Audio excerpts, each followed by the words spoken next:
But in this session, we will focus on legacy data. Let me start with introducing myself first. My name is Nico Kuiper. I'm with a company focusing on SAP data and information management. And in our company, we are very centric focused on everything related to SAP data, from data privacy management, security, governance and compliance, data archiving, data volume management before and after the migration to S/4HANA, SAP ILM, but last but not least, also legacy data preservation. And I think this topic is most likely relevant for most companies who are interested to move to S/4HANA. Sometimes companies even completely stop using SAP, then also legacy system decommissioning is a relevant topic.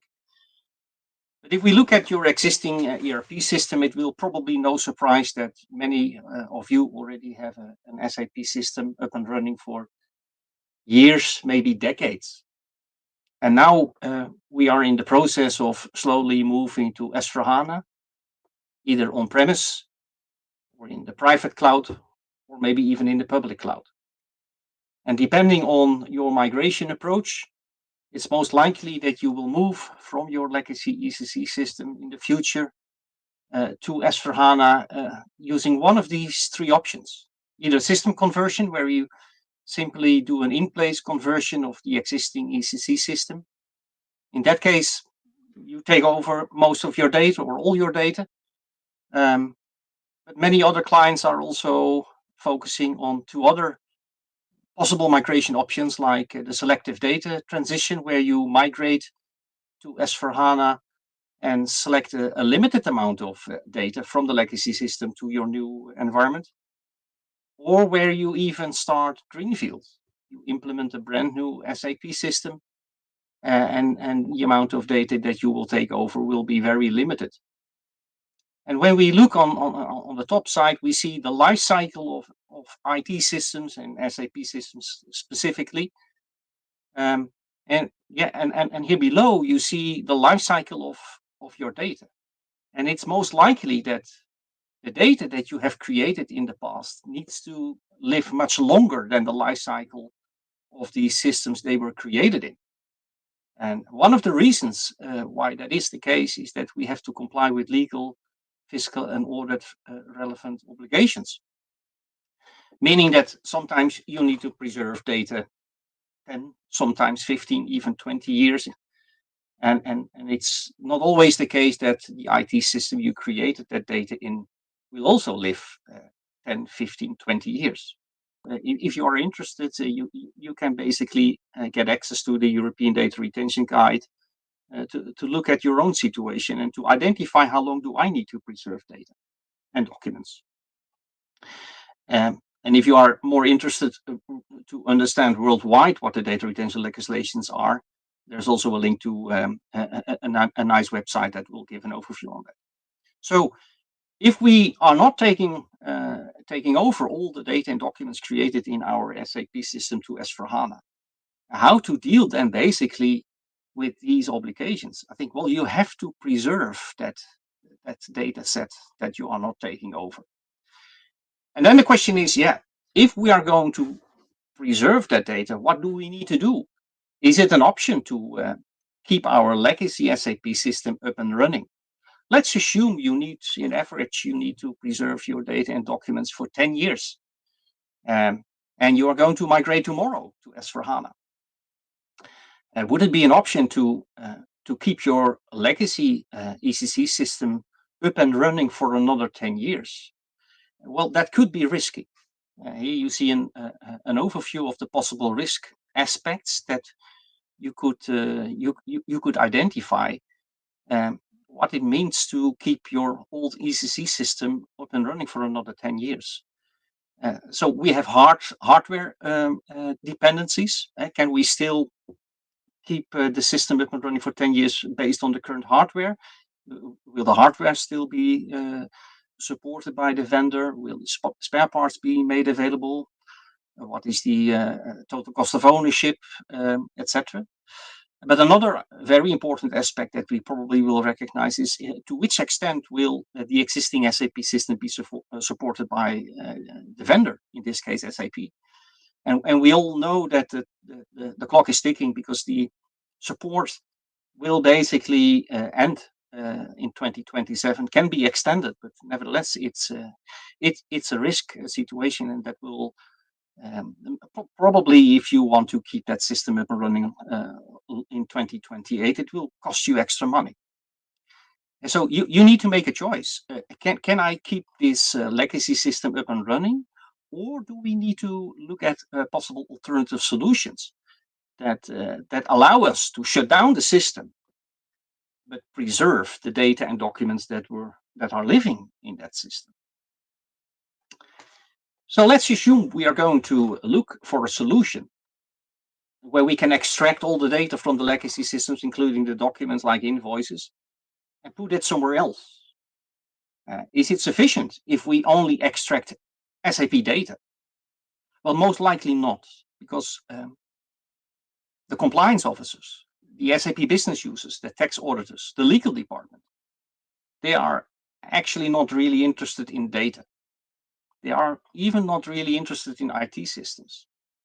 They only have one interest. They want to fulfill their information requirements. So if the tax authorities will knock on the door, they need to be able to show that VAT invoice or that balance. Or if there is a dispute with the client regarding purchasing or whatever, you still need to be able to reproduce business information that is consumable by business end users. And here in this data information knowledge wisdom pyramid, you see that data alone is not sufficient. We cannot ask SAP business users, well, if you want to access legacy data, create an SQL statement and query, for example, the BKPF table. That will not fly. In SAP, we have a combination of SAP logic, application logic, that will read SAP data and that will transform it into the business consumable information. Because business questions will come like, what are the FI postings for a particular GL account in a particular fiscal year? So long story short, if we are going to decommission our legacy system, and we need to preserve the access to legacy SAP data and documents, we need to find a solution that will reproduce the business information that are required.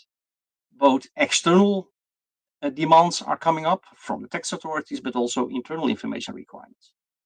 And finding the right solution where we can reproduce information, not only data, but information that can be consumed and used, is vital for the acceptance of the solution. And today we are going to look at two possible solutions that can help us with that. The first solution we are going to take a look at is from a supplier called PBS Software. They have a solution named the Nearline Analytic Infrastructure, and it's designed to preserve not only legacy data and documents, but also reproduce consumable information acceptable for the business. And if we look at this picture, we see a use case. The use case of a P67 legacy system containing all kinds of transactional and master data, the customizing settings. But IT wants to shut it down. It does not want to maintain it because the business already moved to an S/4HANA system, in this example, instance N19. And what we need to do is first extract all the relevant data that is currently living in this SAP instance and move it to a standby or a sidecar database. It can basically run on premise or in the cloud to make sure that every type of information that is living in our legacy system will be made available in a central database. By the way, we can repeat that for many other SAP systems because most of the clients using SAP are not running just one SAP system. They most likely have different types of SAP systems like CRM, HR, or multiple ERP instances. And once all that data is stored in a central database and preserved, Then the next question is, how can we access that in our example from a S4HANA environment? And we are going to look at a demo where we basically can see how we can do that. And in this demo, we will take a look at a S4HANA system where a software is installed called PBS Nearline Analytic Archive, a third-party tool. And if we look here, this is an S4 system, an S4HANA on-premise environment of a particular release. By the way, the PBS software is supported by many S4HANA releases and versions. And basically what we will do here is we will take a look at all the functionalities we have available in this third-party tool called PBS Analytic Archive. So we see the classical menu we are used to see. We open it, we see all the different SAP transactions and reports for example, finance or controlling. And all these transactions are basically enabled to read legacy data from the Nearline Analytic Archives. The standby database we populated with data from different legacy systems. So we see tons of standard SAP transactions that are pretty familiar to the business to use for many different SAP modules made available: material management, purchasing, production, SD, human resources, etc., etc. Although we will show in this demo the SAP GUI transactions, be assured that these transactions are also web UI enabled, so we can also use the web UI interface if we like. And let's try to open the first transaction. And what we see here is that it has a similar look and feel as the standard VF05 end transaction that we know. You also notice here that we have a namespace, the PBS namespace that is used to read the Nearline Analytic Archive. But basically, it's more or less a copy of the VF05 end transaction. But what is different is, besides the standard selection criteria we see and we know from this transaction, we have the option to select the data source. And here we have the list of legacy SAP systems that we decommissioned, basically where we created a copy of all the data and documents and put that in the Nearline Analytic Archive. And we can select one of these systems, basically, to fetch the data from. And one of the benefits that we have a full copy of the system is that all the billing types, sales organizations, distribution channels, etc., etc., basically everything we had in the old system is still available to select. Although maybe in your S4HANA system, you use new sales organizations, new company codes, different customers, vendors, different customization settings. But no worries, we can still use all the old settings, old customizations, old master data, old transactional data, simply because everything is made available in the Nearline Analytic Archive. Now let's open some invoices from the legacy system. I prepared a variant for that. We are interested to fetch invoices, billing documents basically, created for this customer and with this billing document date. And now we can basically start the transaction. And we see the list of billing documents for this customer. And we can open one of these billing documents and say, okay, display document. It will fetch the transaction. And here we see the invoice and all the relevant data that was available in the legacy system. We not only created basically a copy of the legacy data, but also the related documents and attachments. So if we look at the attachment list, we can also find, let's say, the billing document that we have produced, and it can be opened, and we see basically not only the data, but also the incoming and outgoing documents that are linked to your business transactions.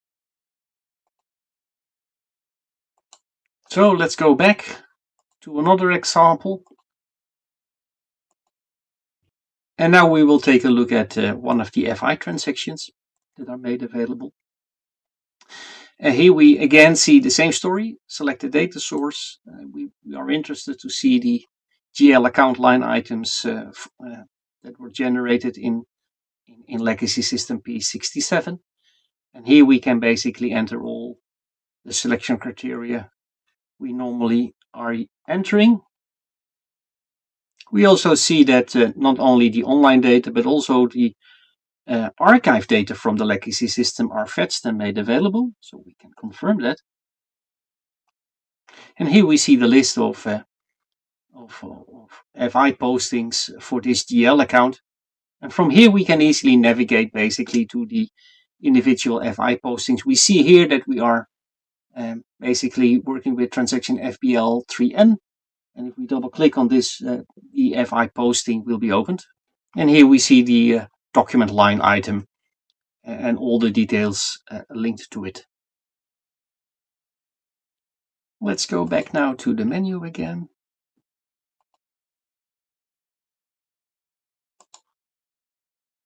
And the next example we are going to showcase is a purchasing document.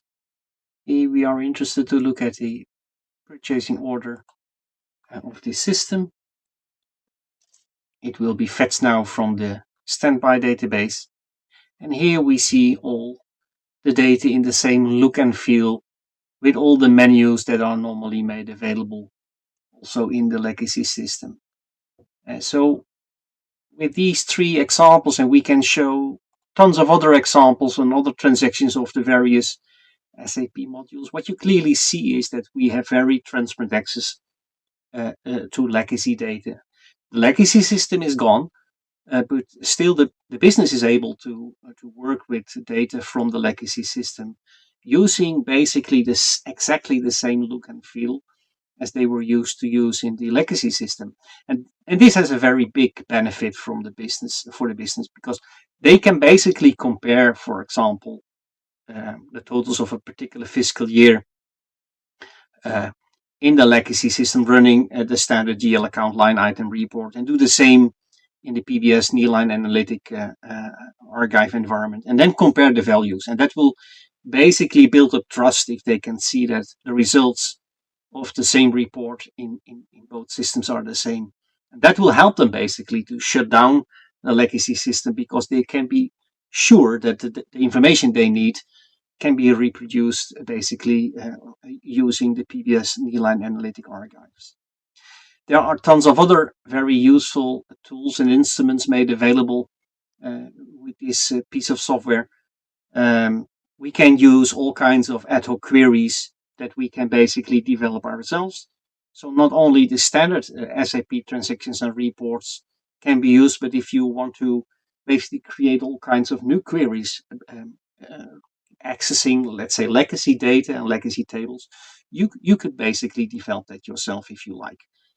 So it gives all the flexibility to read data from Nearline Analytic tables, basically the copy of all the tables from your legacy system, create all kinds of joins and views, and basically develop your own query tools and queries that you can use.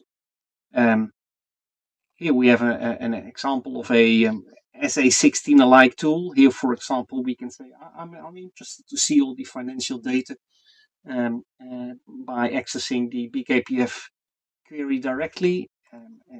Here you can, for example, say, I'm interested in data of fiscal year 2005.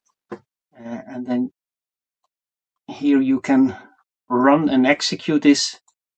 It will basically fetch the data from BKPF, show you all the FI postings of this year. You are also able here to restrict what you want to see, the fields, etc.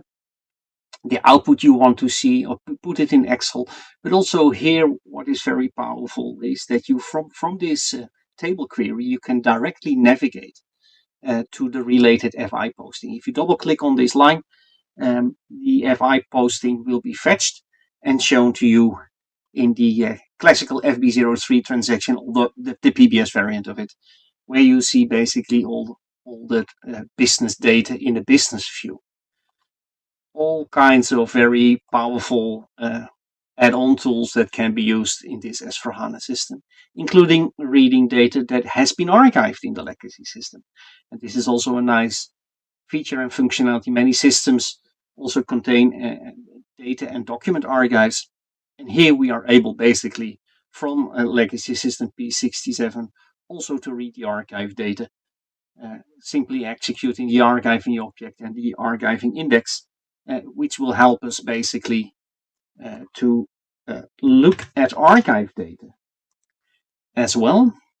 And here we see examples of all kinds of archive data with the same features and functionalities that if we select an archive, we are able basically to read that data and it will be displayed again in the business view.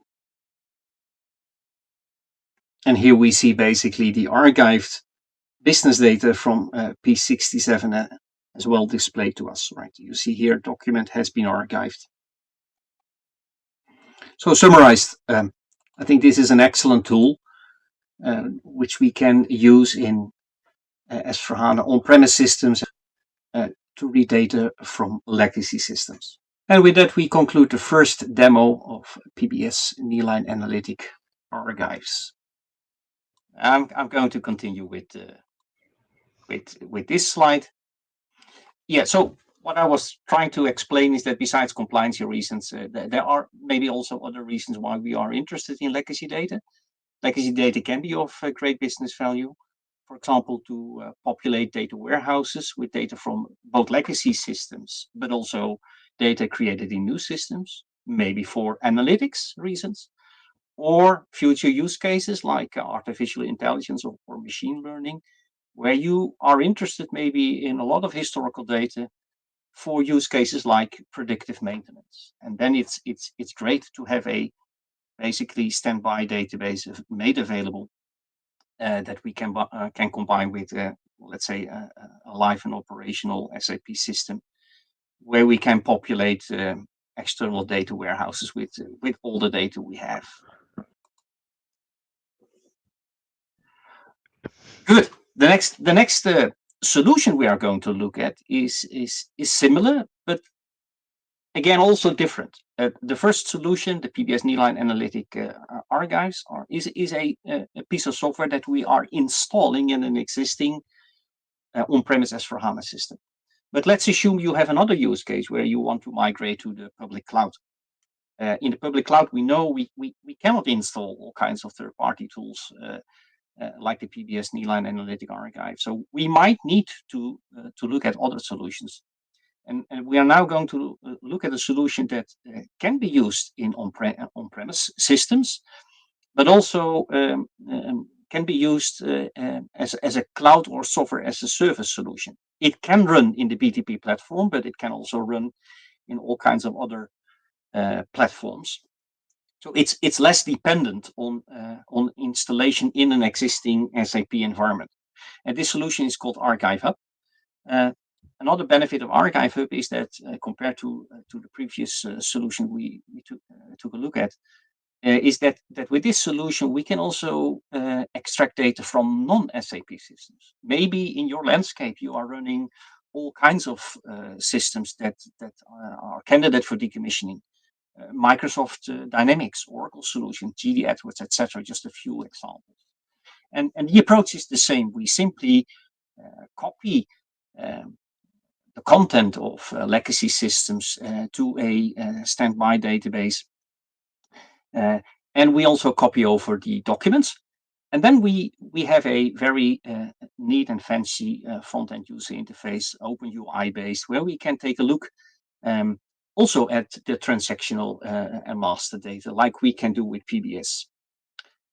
It has a different interface. It's not SAP GUI based, it's really web UI based. So let's take a look at a solution called Archive Hub, a web-based solution where we can basically log on to an environment to take a look at the legacy data. You see here in this example that we have access to legacy data of a decommissioned system called D67. But this solution can also basically give access to legacy non-SAP data, like data that is taken out of PeopleSoft systems or Oracle environments, etc. We also have the option to select our preferred language. And here we see that we have two options to get access to this application using either single sign-on or, let's say, the regular credentials using a username and password combination. So let's log on to the system. And now we see a very nice environment, Fiori alike, where we basically see a list of well-known SAP transactions. They are here organized per SAP module. Here we see the CO transaction that are quite often used, but also the FI transactions and reports that are quite often used are available here. Same is valid for MM. Also the plant maintenance transactions are available. Production planning, project systems, internal orders, for example. Also, documents can be accessed using this application, like the SAP DMS documents. QM, SD transactions, we have tons of out-of-the-box reports and SAP transactions that we can use here. And this is very convenient for the business because they know these transactions, they know the look and feel, so not much will change for them, and that will really help the business to accept the fact that their legacy system will be decommissioned, but not only the data, but also the information is presented to them, let's say in a similar way they are used to work with. Let's now look at a set of transactions I have grouped here in this demo tab. And let's start to look at two SAP transactions that might be very audit relevant, like the financial statements and advanced return for tax transactions and reports. If we open this, we see that we have the option here to enter all kinds of selection criteria we normally also use in the legacy system. So we have prepared, let's say, one standard variant where we want to see the financial statement of company code 1000 for a particular fiscal year 2013, period 1 to 16. If we execute this, the data will be fetched from the database, and here we see basically the details of the financial statement. We can open it, we can browse to the P&L statement, for example, here, but we can also click at expand, and then everything will be open for us. And here basically we see all the item and account level details that we also normally see when we run the same report in our legacy system. Very convenient with a very clear look and feel. It's not just data, it's clearly useful information that is delivered and presented to the business. So we go back to the menu again. And let's start the second audit relevant transaction that is often used. The advanced return for tax on sales and purchases report. Here we also prepared a variant, entered some of the selection criteria we would like to see, the input and output tax. And here we see a very nice overview of this report. We can also click on the summary of this report. It will basically give a different look and feel where we can basically have a more summarized overview of all the information we need. If we go back, we see the details again, and here from here we can also navigate, like we also can do in the standard SAP system, to an individual FI posting, for example. Let's take this one. It will open another transaction. We know the FB03 transaction, where we can see all the transactional details of this FI posting. We can browse through it. Here we see basically the line item details in the GL account information. And if there were attachments linked to this AFI posting, it would also be visible here. So nothing changes in terms of look and feel for the business. This is very assuring and convenient for most of the business users. So now we have looked at basically two reports. We could also, to FI reports, we can also move maybe in the area of purchasing. Let's take a look at purchasing orders. Same way of working. We would like to see more details on the purchasing documents we see here. If we would like to filter or query based on other fields, we have the option here to apply custom settings, where we can select and filter on all kinds of available fields. So basically all the data that is in our legacy system and all the fields, we have that available. So we can basically expand, let's say, the fields we would like to see in our report, and simply flag some, tick the boxes and see, for example, some more information. We can also sort it in a particular way if we would like, maybe per purchasing group or purchasing organization.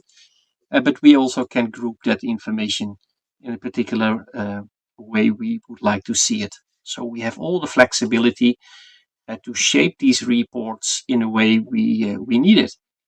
And so if we then deep dive on one of these documents, we jump in another transaction, then ME23 transaction display standard purchase order, where we see all the detailed transactional information, like the delivery and invoice information, like payment terms, the address, the business partners, etc. The change history, the conditions that were used and were applicable, the line items, etc. That even the free text elements that were used, the header text, but also the attachments that were linked to this purchase order. So, for example, here we could take a look at the attachments belonging to this purchase order, and if you double click on it, it will be opened, and we see all the attachments that were originally also linked in the legacy SAP system to this purchase order. So let's go back. So we have looked at a purchase order. Let's also look at a purchasing invoice. Here we can also open an example we have prepared. We see this invoice document number that matches our selection criteria.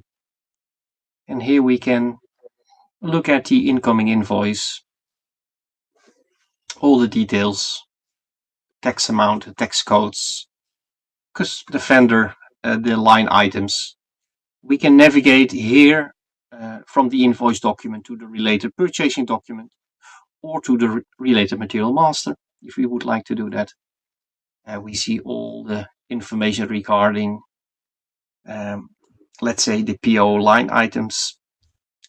We also see here the complete document flow of follow-up documents for this transaction, some text elements, and also the attached invoice that we have received. So also not only the SAP data is made available, but also the attachments that were linked to this business transaction. And in general, we can basically have access to all the documents that were used in the legacy system, like SAP DMS documents, archive link documents, but also the attachments that we drag and drop sometimes to SAP transactions using the global object services. So let's go back again. Let's go to SA16, where we are able directly to look and browse in all the SAP tables that were available in the decommissioned systems. So here, for example, we can search for BKPF, and we are able directly to search also here in this table, and we see all the content stored in this table. We have the options to filter on that data, but also again to select the right fields we want to see, to sort them in a particular way, for example on fiscal year, or to group them maybe by company code. So it gives us a lot of flexibility that we can access directly the data that is taken out of the legacy system. Another very useful option is the auto query tool that are made available in this solution. So here we are able to cover also more in a more flexible way existing or new requirements. Here we see that we basically can create our own queries in a pretty user-friendly way. Here we need to select and combine the tables. They are displayed in an entity relationship alike diagram where we can see how are these tables linked together. And we can define basically the query itself, where we can here uh, define the input fields we want to use to select the data. And here we also can define the columns we want to see in the query. And we can even on demand test this if we like. So by simply executing the query once we build it, and here we see already the results of our simple query. We don't need to have all the knowledge regarding SQL statements. They are created for us in a dynamic way. But if you like, you can even use your own SQL statements and cover that. And what is nice about this functionality, we can predefine these queries and then create them as a tile in the overview menu, what we see here. So that provides us also to cover, let's say, more custom specific requirements and build our own apps if we want to do that, right? So here we see a few examples of custom transactions and queries that we can build on demand. And that concludes basically the demo of ArchiveHub. It gives a very clear overview about let's say, the very transparent way of working with data and documents, legacy data and documents, in a way that is acceptable for the business because it's delivering a real good business view on the legacy data. Yeah, so summarized, I think that there are many very good solutions where we can preserve legal, fiscal relevant data, internal information from legacy legacy systems in a way that is very acceptable and useful. If you are going to look for such a solution, there are many solutions in the market. So you need to be clear on how you are going to select these solutions. I think it's not an IT project. It's really a business project. So involvement of business stakeholders is vital from day one. And you need to set up your requirements if you are going to look for the right solution. So please document your legal, fiscal, tax, and internal information requirements and the related data and document retention times for the different countries that are up and running and used in your SAP system. And it's not an IT project, a business project, because what is key is that we need to be able to reproduce business, legal, and fiscal information. And we, at the end, need business acceptance in order to be able to shut down a legacy system. Of course, you could keep on running your SAP legacy system maybe for another 7 to 10 years. Maybe it's technically possible, but it's most likely costly, and sometimes it's even not possible. And besides the functional, we also have a couple of non-functional requirements that you could document. But also please take into consideration that you basically also pay attention to data protection aspects, authorizations, who is allowed to see legacy data, the logical access controls, the data security aspects, etc. I hope this session at least help you to give a first glimpse on the possible solutions, and that it's not really an option to leave data behind if it's legal, fiscal relevant. But there are very good other alternatives to cover this. And if you are interested to learn more about these products, or you need more advice or implementation support for these different solutions available in the market, please feel free to reach out to us. The contact details are shown on the screen.